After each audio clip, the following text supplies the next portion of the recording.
شكرا جزيلا على حضوركم اليوم. أنا وزير خارجية لجمهورية فيتنام الاشتراكية، وبتكلفة من فخامة رئيس الوزراء أود أن أعطيكم بعض المعلومات عن المقابلات بين قيادة البلدين. لفخامة رئيس الوزراء لجمهورية فيتنام الاشتراكية والوفد رفيع المستوى من جمهورية فيتنام الاشتراكية الزيارة الرسمية الناجحة جدا إلى الجزائر، وأهم نتيجة هي الاتفاق بين القيادتين بارتقاء العلاقات الثنائية إلى شراكة الاستراتيجية.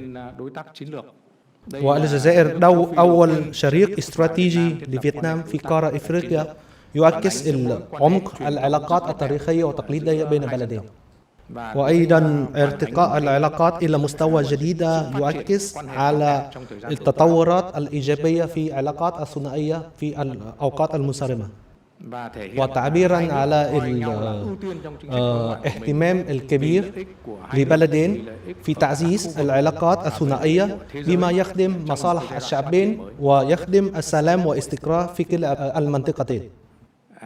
ويقدر فخامة رئيس الوزراء ووفد رفيع المستوى الفيتنامي تقديرا عاليا لحسن الضيافة من فخامة رئيس الجمهورية والوزير الأول والشعب الجزائري.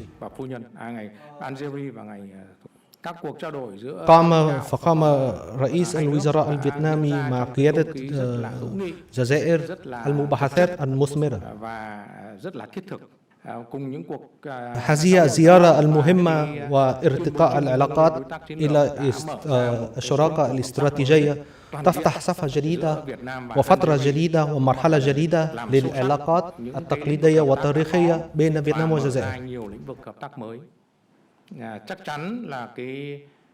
بالتأكيد أن هذه الزيارة سوف تساهم في تعزيز وتعميق وتوسيع العلاقات بين فيتنام والجزائر بما يخدم مصالح الشعبين والسلام والاستقرار في كل منطقتين.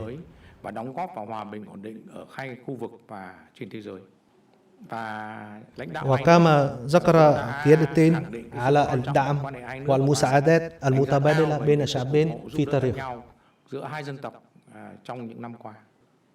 وشكرا جزيلا.